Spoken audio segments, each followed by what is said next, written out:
Wow. So it wasn't me. It I was didn't pull not. in Amy Farrah She was Fowler. I not, did folks. hit record. It was the freaking gosh darn system program that didn't do it. It wasn't me. Cheese and rice. That's what represent. Yo.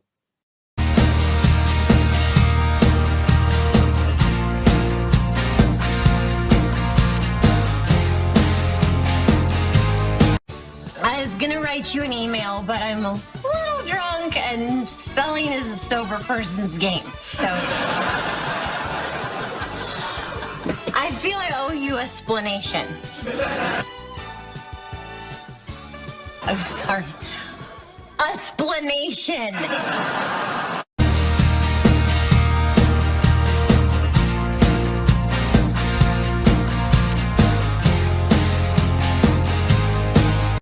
Well, you missed a whole bunch of really great banter because frickin' Skype. Whatever. Sharks So out. stupid. Their lasers on their head. It's probably part of them I'm going sure. out. They're just. So, where were we? Were we going to start? I don't think we're going to have much. We can't recreate the magic that was not We recorded. cannot recreate the magic. So I'm sure at some point we'll get into some more banter that's not on topic. Yeah, we don't really need to go But through. we do. We don't really need to go through another Catwoman story. Although I probably do have those pictures. I'm sure you do somewhere. Some Viking Queen outfit too. Though there was a picture that you thought you had and couldn't find it. What the picture was, I don't remember now, but I remember you looked for a picture and you're like, yeah, I can't find it. It was the ghost. Oh, that's right. Oh, that's but right. I hesitate to bring that up. We're going to have to redo that episode. And yes. Well, yes. I'm as doomed can be, I must say. True. All right, let's start again. So let's do it. All right. Welcome back, my fellow agents, Liliths, wonderful Hellions. It is I, X7, your master of musical malevolence and mayhem. With me, as always, is Paul Stanley to my Ace Frehley, the Paul McCartney to my Ringo Starr, Lilith Draco herself. Hi, welcome back. We have a most unusual episode today because we're kind of doing a pickup here. And so just to keep on track. Yes. And today, well, let's go with what you drinking there, Lilith? First, if everybody could like, share, subscribe, and watch a little bit longer, we would really appreciate it. It'll really help us out. And tell Lilith that stouts are the best. And comments about the topic. We haven't gotten there yet, but we will. I gave you a little hint. Here's a little hint back here. This is a hint. And a little hint here. Jim Morrison is on Lilith's boobies. He is, and he'll peek up every now and then to make sure we stay on track. Yeah, that'll help. Peek up or perk up? Well, right. Yes. So today I am drinking I think I've had this before. It's a Lavelle Crossing Brewing Company in Salt Lake City, 1800. It is a double IPA called Soul Rex. Oh, well, I remember the name. Why do I do too, in the lovely little picture.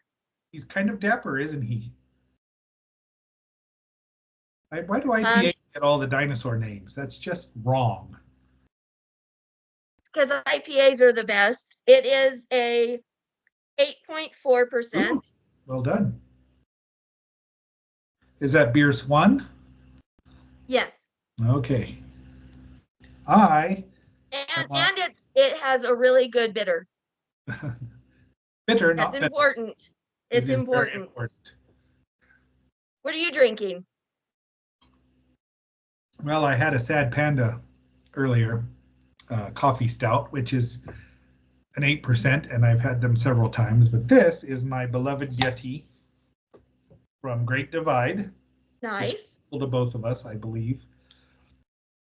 And it's a 9%. It's a Saturday. I've got to have a job to do, an adventure in the morning. Right. So Right. can't get too impaired.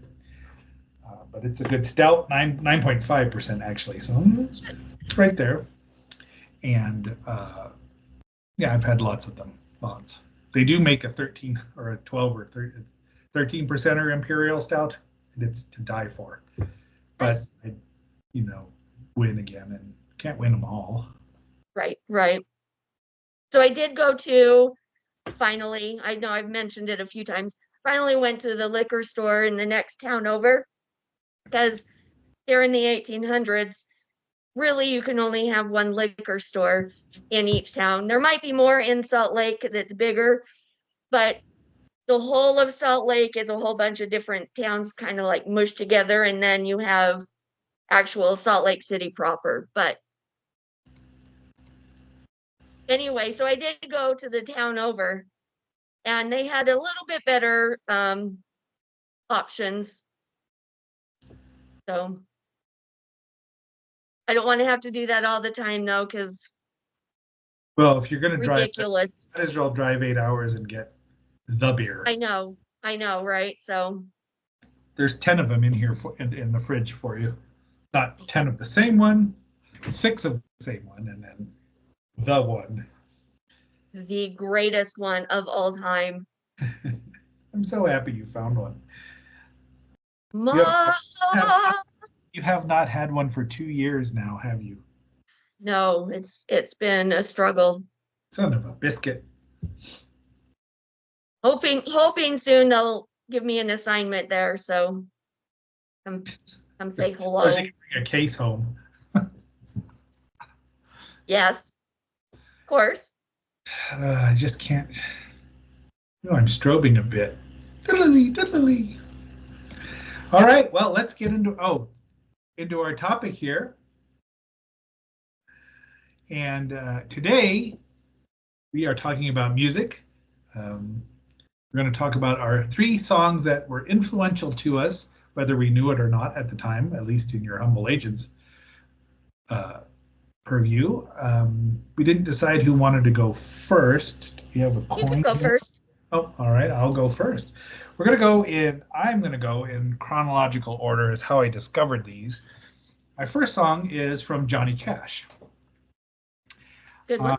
When I was young, I had got a record player, once again an LP, but it also played 45, so you had to put the little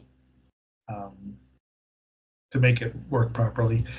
And somehow I ended up with 3 albums. One of them was Disney's All About Dragons, which had the Reluctant Dragon and it was just a recording of the cartoon. They just put it on the LP and here, buy this. I don't know where they came from. I'm assuming my parents. My father was kind of a nerd, but as opposed to my sainted mother, who was the jock in the family, she was the Leonard. She was the Penny. Yes. Does she have any nerd in her though? She must have enjoyed it to marry your father. She did when she had 2 children, so she had at least twice had a nerd in her. Yes, I mean, they went to, that first, I don't know if that was the first boyfriend she had, but I mean, she married him and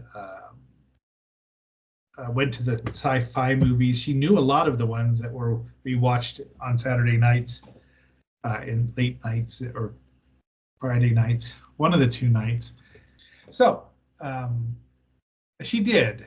They were part of the science fiction book club, and I've got canceled checks that she wrote checks to for $1.69 for hardback science fiction. I still have several of them. So yeah, she was part of it. Okay. One of the 3 albums, and one of them was this Johnny. I almost said Johnny Quest. Wrong, Johnny. Yes. We'll talk about him at some point because Toodoo. And was a Johnny Cash album, and I don't know what it's called. It only had 8 songs on it, and his songs back then, this one here is 2 minutes long. It is the Ballad of of a teenage queen. I thought it was the ballad of the teenage queen, but a teenage queen.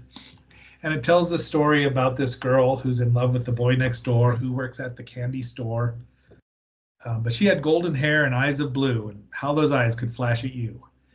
Now, I liked all the songs. It had a Walk the Line and Luther's Boogie and probably more that I just put it on and listened to it a lot because I only had 3 LPs. So it was either this one or the Dragon one, which I enjoyed too, except for the fight with Merlin and Mad Madam Mim. That kind of hadn't seen the cartoon, so from the Sword and the Stone.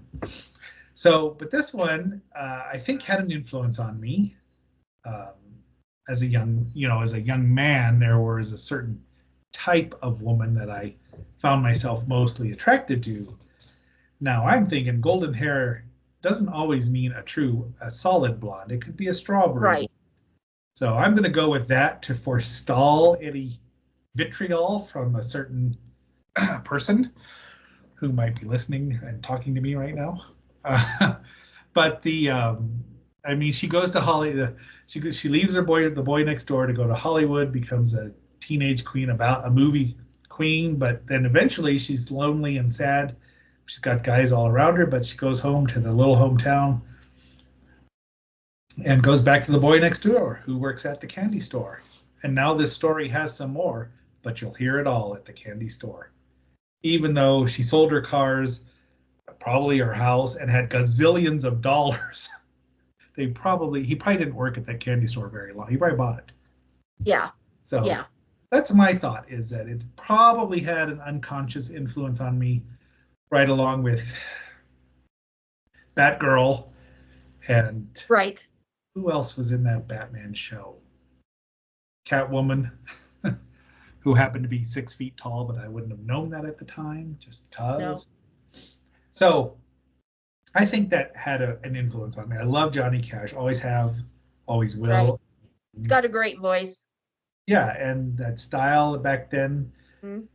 And, I don't get sentimental when people die a lot, but knowing that he wouldn't be making any more music is a sad thing. But I'm glad that he Agent Brick 2 sent me his autobiography, which is fascinating reading while I was on assignment at the ranch. So highly recommend all Johnny Cash. Come on, man, get it together. I knew that was coming. It's way better when you're awesome in a grocery store. And everyone around us can hear and laugh. Well, yes. Some people laugh. Some people get really loud when they get very awesome, because the first thing they do is chug a Maharaja. That's right. A 10% Maharaja. When I can't get it here, that's the first thing I want to do. That's the whole reason I come to visit or come on assignment. That and getting to the 21st century again. That too.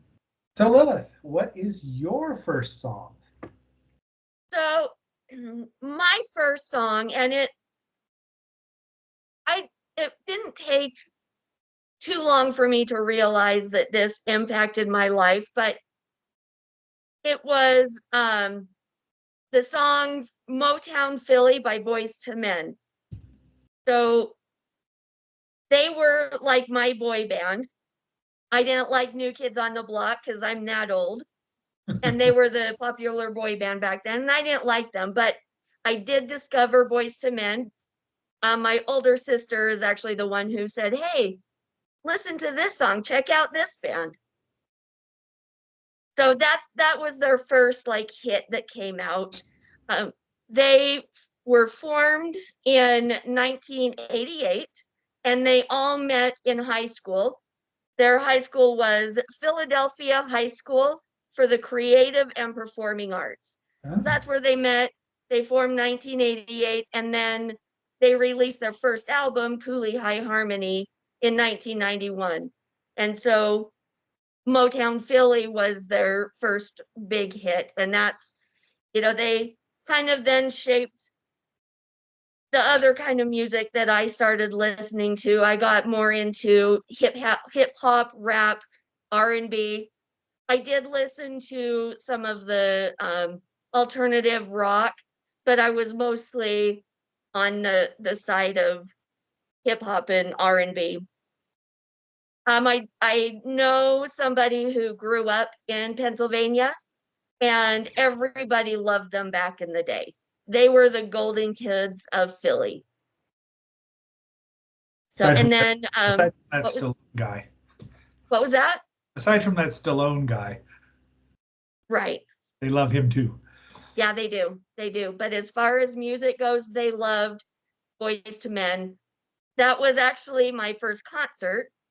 I went to Boyz II Men. They opened up for MC Hammer. It Can't touch that. was, yep, it was great. I still have the concert ticket somewhere. That's, before you just print out or show the QR code on your phone here, get in. It's when there's actual like tickets with all the information, your seat, row, what have you. So that's somewhere in one of my scrapbooks. So that's the first song that when we decided on this topic, that's the first one that like this, I need to talk about this. Very good. I were they the ones that did Sex You Up? Was that them? No, that Okay. was a different group. I'm No, they did have songs talking about sex and it was always a little uncomfortable listening because I had the cassette tape. And so it was when I was in my room playing it and one of their, sexual songs came on, I kind of felt a little uncomfortable because I wasn't sure if my parents could hear. And they're very, what's the word I'm looking for? They don't rude. I don't know if they just very quiet about that kind of stuff. And so it's a little awkward, and when I first moved back to the 1800s, I took my older sister, the one that introduced me to the band, to a concert. They came in concert and we went. And it was a good time even then. very good. Yeah, I don't have I'm of a slightly different vintage than Lilith, depending Yes. on your point of view, from which time. 13 years vintage. Yeah, but time can be timey-wimey and wibbly-wobbly, depending on True. when you were born. And so boy bands have never been something that, except for du jour, because du jour means cleanliness. Well, no, because if you go back even further, the Beatles were considered more of a boy band. So they played their were own always instruments. around. It was just a little bit different music. Yeah, I had somebody call Kiss a boy band once. Well, I can see that. Yeah, they were all in their late 20s and 30s. I mean, boy bands are young, and yeah, the Beatles were young, but they played their own. My definitely biased version is the boy bands sing and dance, and distract you, and they're very pleasant pop melodies because Underwear. That's the only one I remember from Dave singing it. Damn it, Lucy. Damn it, Dave. Come on, Dave. But they do have excellent vocal harmonies. I can definitely appreciate that. Between 4 and 5 part. Although you could always break down a boy band as the bad boy, who had always tea, the quiet one, the shy one, and the one who was gay that wouldn't admit it. So Boyz II Men didn't have those personas. Probably not. I mean, they did. If they weren't formed by the guy that did Backstreet Boys and NSYNC, there was one guy that formed a lot of boy bands, and if they formed themselves, then of course they're going to be more toward the traditional, doo-wop from the 50s, 60s.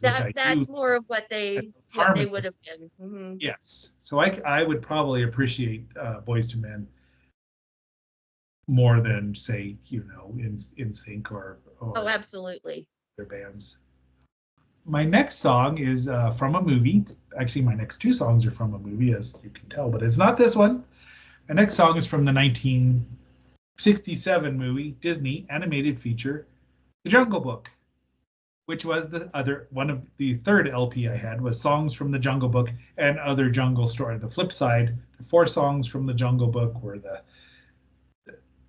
Elephant Song, Trust in Me, which I never liked. I Want to Be Like You, which I love, just because. And my favorite one was The Bare Necessities, which I never realized was B-A-R-E. I always, because Baloo, the jungle bear, sang it, Right. I thought it was B-E-A-R. And he's not wearing any clothes, so it can be either one. But it talks about how you shouldn't worry about life. The bare necessities will come to you. And I've always believed that. I don't know. Again, I was 4, 5, 6 years listening to it. It was just like, oh, well, yeah. So the song was written by Terry Gilkyson, who that name is really familiar to me, at least the last name. I'm thinking it's a guitarist as well that played with X, but not the same guy. It was sung by Phil Harris, who is wonderful. You've heard him on his voice in many things, which I did not look up, which is sad for me. Jack Benny program, Phil Harris show, anyway. And Bruce Reitherman, who was Mowgli, because they Okay. in the 2016 adaptation of the book, again by Disney, it was sung by Bill Murray and Neil Sethi. Bill Murray was voicing Baloo, Okay. who's an Asian bear, which are smaller than Baloo is a bear that we think of here in the West, but in the book, it's a different kind of bear. Okay. I also highly recommend reading the book and seeing there's a lot of versions of the Jungle Book. Yeah. From the 40s clear up to 2016, probably. Mm-hmm. 2 of them don't have songs in them. One of them doesn't even have talking animals in the traditional sense. But it's just, you look under the rocks and plants and take a glance at the busy ants. You may try a few, but the bare necessities of life will come to you. It took me a long time as a 5-year-old or as a young agent. Wordplay didn't come naturally to me. So it took a while to figure out what he was talking. He did. I mean, a bear would eat ants. That's just what it was. Yeah. But I just like the beat of the song. I really enjoy "I Want to Be Like You," where King Louie sings he wants the power of man's red flower so he could be human. But why he would want to do that is beyond me. Baloo was just happy being himself, floating through life and doing what he needs to do to survive. And I think that's had an impact on me because I am not the most assertive at times, although as a super secret agent, there are times you have to be assertive. I've learned that when I was being a referee and learning my martial arts. So, but you pick your battles. And I think Baloo did pick his battles. And it's a great song. I thought it was written by the Sherman Brothers, but it was not. Go figure. And I've seen the movie on the reissue when it came out in the 70s. It is not, I have to say, one of Disney's. It was the last animated movie Disney worked on, Walt himself. There are some cycles of animation they repeat a couple of times. It's not I don't want to say it's not the best movie, but it's no Snow White. It's no Cinderella. In fact, there's no women in it at all, except at the very end. But stay away from them, kid. They're nothing but trouble. Truer words Baloo has never said. So that's my second. And again, it's more of a listening to it, 6,000 times or however often I did. Yeah.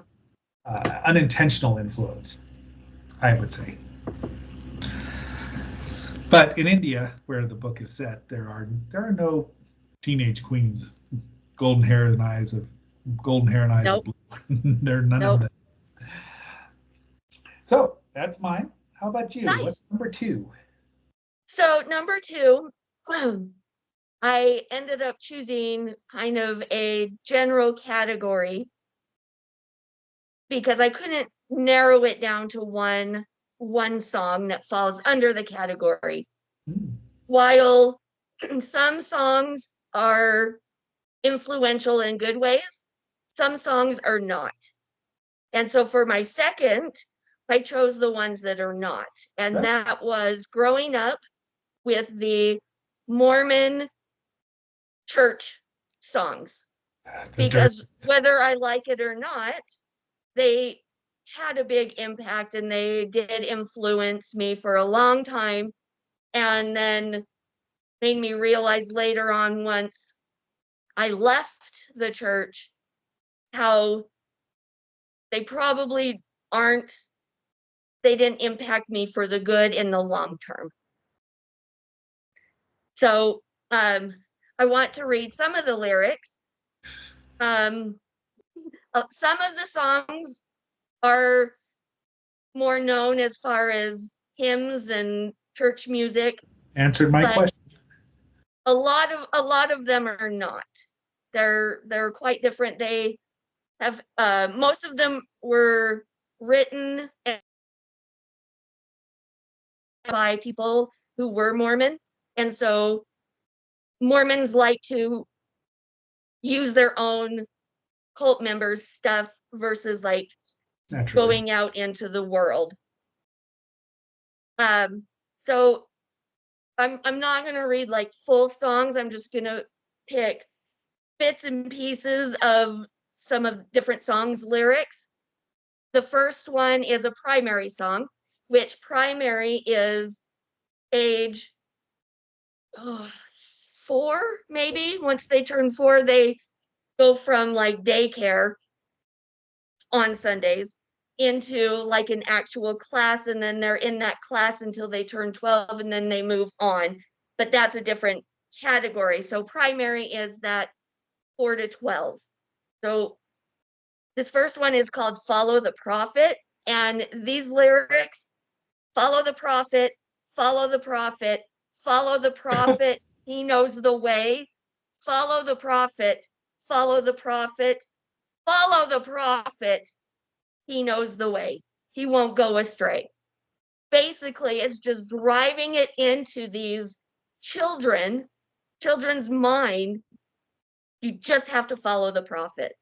I'm guessing they need to follow the prophet. Yes. Oh my gosh, brainwashing 101. This next one is also for these young children. It's called I'm Glad to Pay a Tithing. Oh, jeez. These lyrics: I'm glad to pay a tithing, 1/10 of all I can.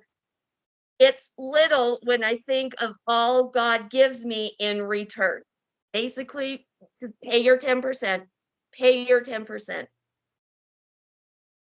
As a young child, these are the things that are being driven into their little impressionable minds. It's really gross. Yeah, yeah. Oh my crap. I have to throw this one in here because this one is called Praise to the Man. Oh, This one jeez. is about Joseph Smith. Oh, They claim that they don't worship Joseph Smith, but that is absolutely false. They do. lies, damnable lies. Why must they turn this house into a place of damnable lies? Right?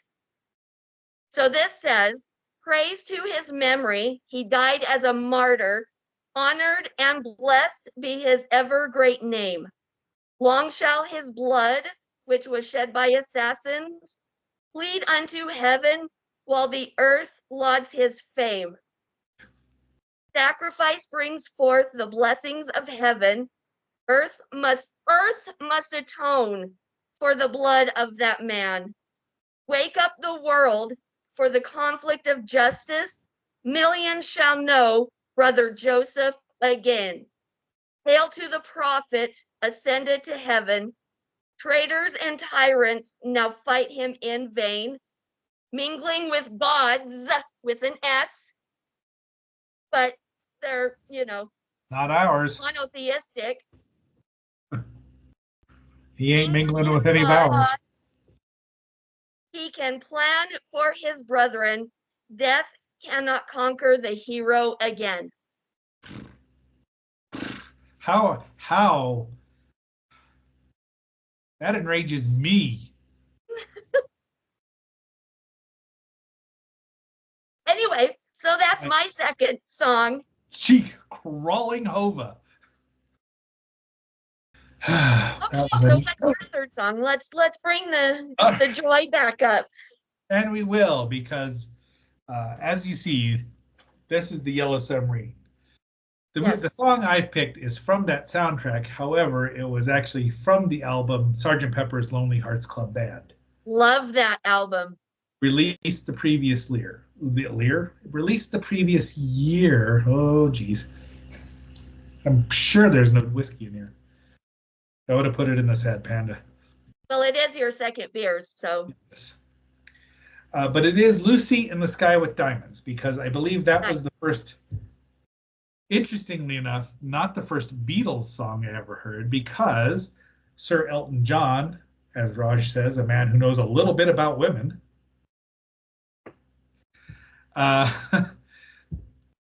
did a re-released, did a recording of it in 1974. I thought, oh, this is a really cool song. I like this song. Now I'm 9 years old, maybe ish. Does it say when he put it out? I don't know. Frickin' Wikipedia.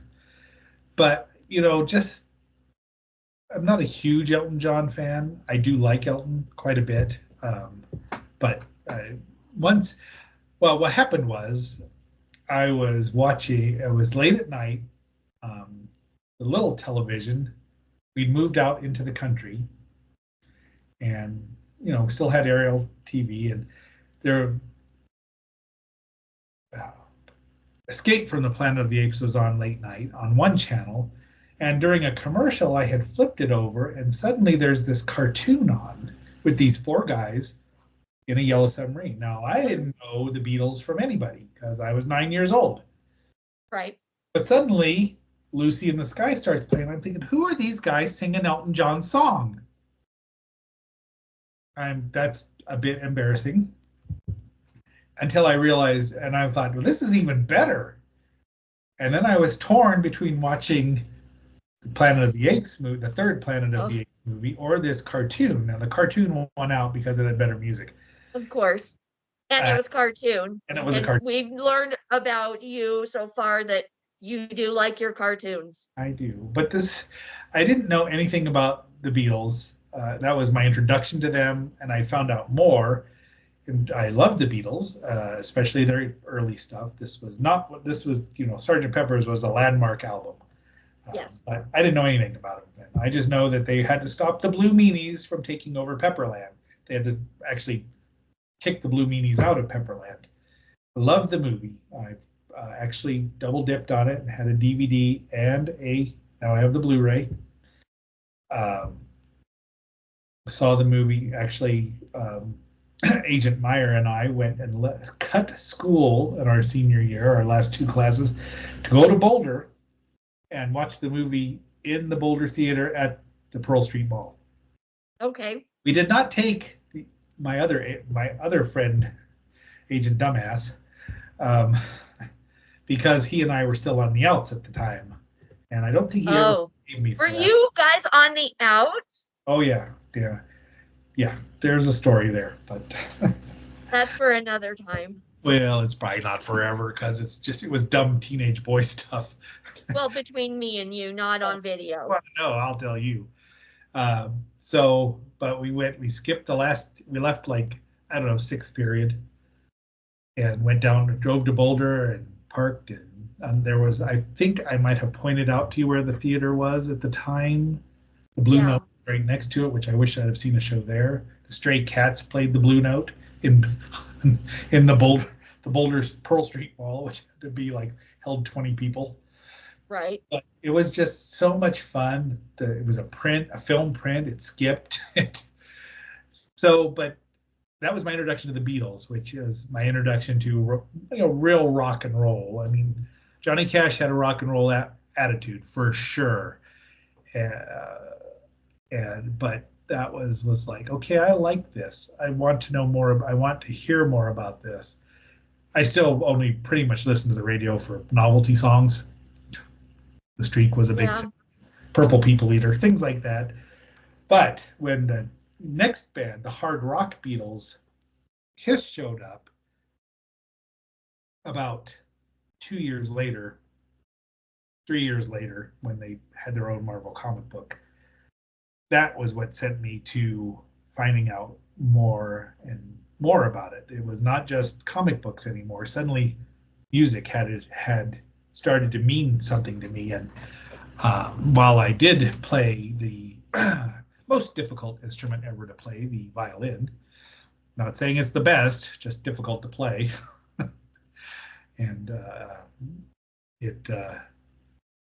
I had to get, very classical mindset, and then suddenly, playing 3 chords or 4 chords, three majors and a minor, suddenly made sense to me. And it's like, you can't, as I know I've said this and you've heard it a gazillion times, in the 70s, you were not getting 10,000 screaming girls to come to a violin recital.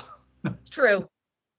There True. were very, very attractive young women playing the violin, which, had an influence on me there. But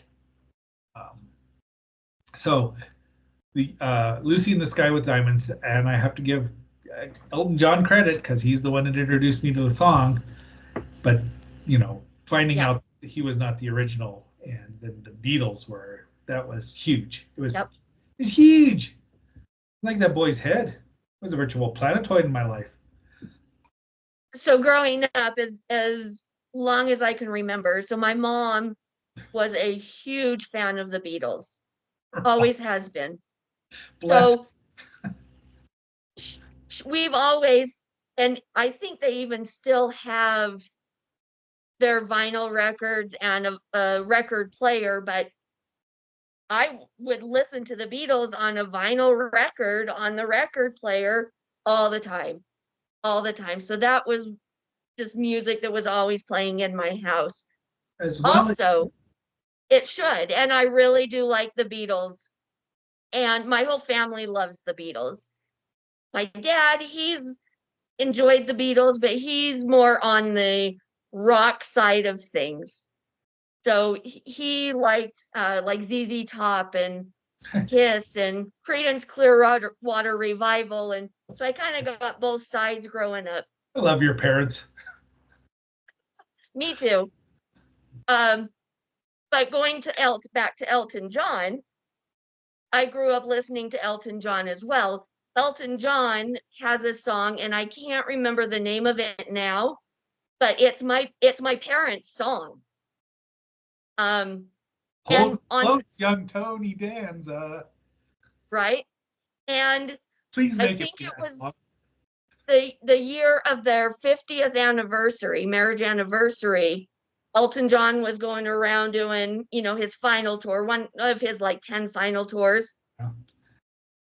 Yeah. And so we all pitched in and got them tickets to Oh, go nice. see that for their anniversary. And they loved it. They said it was a Was great it concert. Crocodile Rock? No, it was a love song. I don't, if I heard the name of it, I would know. Let me look. It might take me a while. I'm Anyway, standing.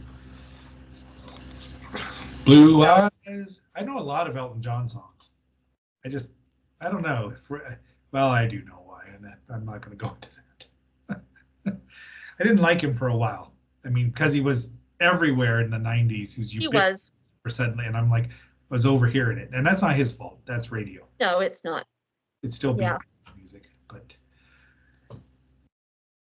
very good. I mean, it's just, music is just, I mean, there's just nothing like it. I understand there are people that, now see, I didn't get the Beatles growing up. We got my sainted mother, Elvis girl, pure 100% Oh, Elvis. Unfortunately, my father, I'll have to ask her that because I don't know what I would assume, being of a very similar vintage as my mother, he probably liked all that stuff. Was never that big on the 60s stuff.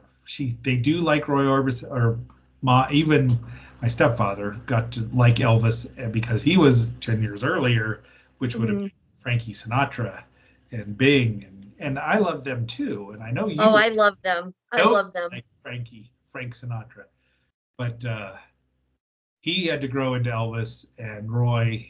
And I don't know that they ever liked the Everly Brothers, who were a huge influence on the Beatles, the harmonies. Right.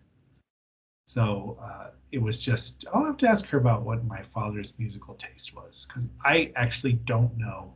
That would be interesting to find out. Once you find out, let me know. Oh, I guarantee I'll let you know. Although talking about my father and you can bring out qualities. It does. So we'll Yes. just leave that where it is, be that as it may, because Lilith and qualities. Ooh. We don't like that. I've seen it. We don't like that. Driving home from Boulder. 20 minutes. I'm like, what is going on? Who is this? But it was very touching, and I was much appreciative. Yes. Slancha, to you. Skull. I Okay, still needed so whiskey for your damn Mormon Yeah. shit. I know, sorry. That would have brought out the We're fuck. bringing it back up. It's happy again. But I couldn't not talk about Is this even the negative influence. Yeah. So Well, what- along with the Beatles, listening to the vinyl records, another one that I would listen to is the Byrds. Oh. And so one of their songs is my third song, and it's Turn, Turn, Turn, which came out in 1965. And it was based on the book of Ecclesiastes, which the specific verse is Ecclesiastes chapter 3, verse 1. Not going to read it because we're not going to Lilith Explains Bible. that one, I think you could. It would not be degenerate into other Explains Bible, because Right. oddly enough, that is my favorite Bird song. Yes. And I didn't even think about that because I didn't discover the Birds for another 10 years chronologically. But Right. excellent. So I looking back, I think this triggered that, as I've mentioned before, how I really like the idea of balance. And I think this maybe it triggered it because I like the song so much. Or maybe it was Star Wars and I just then kind of mashed them together. Who are we kidding? Star Wars is always about the balance.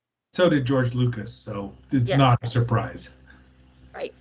It is also So- it's a very Eastern concept as well. It is. It is. Universal. So the lyrics that really stand out to me the most in this song is a time to laugh, a time to weep, a time of war, a time of peace, a time of love, the Jedi, a time of hate, the Sith. But it's just one that shows the ups and the downs of life, and there's always a season for feeling all of these things and experiencing all of these things, and balance to life. You can't have one without the other. You can't. It's like love and marriage, Yep, except that you can completely have one of those without the other. you can. Yes. Sorry, Frank, your song is not true. Speaking of Frank, bringing it back to Frank Bring Sinatra. it back to Frank, right? So yes, excellent. That's such an excellent choice. It is a good Such- song. And it's talked about, not necessarily the song, but because the song is based on Ecclesiastes. Footloose. Footloose, there was a scene where he brings up Ecclesiastes, and there's always a time, for mourning, and then there's a time to dance. So that's how he got the pastor in the town, which was filmed here, by the way, Oh, yes, it was. filmed in Utah. It was set in West Virginia, wasn't it? Right, but it was filmed here. Yes. So they it's, claimed it's a big believe- one for people in Utah. So, but that's how he gets the pastor to release the ban on music and dancing. dancing. This is good. Good episode. You all should have listened to this at the end if you haven't. That's right. Should have told him at the beginning. Oh, wait, we did. Yes. And if you didn't, you missed out on all our wonderful banter. And us trying to figure out how to work Skype these days. Stupid Frickin' Skype. And trying to learn Teams. So if anybody has any suggestions on what they use to record videos when you're together, please let us know. We're still noobs when it comes to this. Super noobs. I still have to record an episode tonight, too. Nice. You're going to be good and toasted by then. No, Shaolin Saturday is, at least it's a comedy because we're recording in April. Nice. Well, you think we're done? Should we wrap it up? Let's wrap it up. We'll take it. All right, my fellow agents and our Helios. That's the god of the sun in Greek mythology. Let me try that again. All right, my fellow agents and Lilith, wonderful Hellions. That has been our episode for today. 3 songs that had a major influence. Because 7.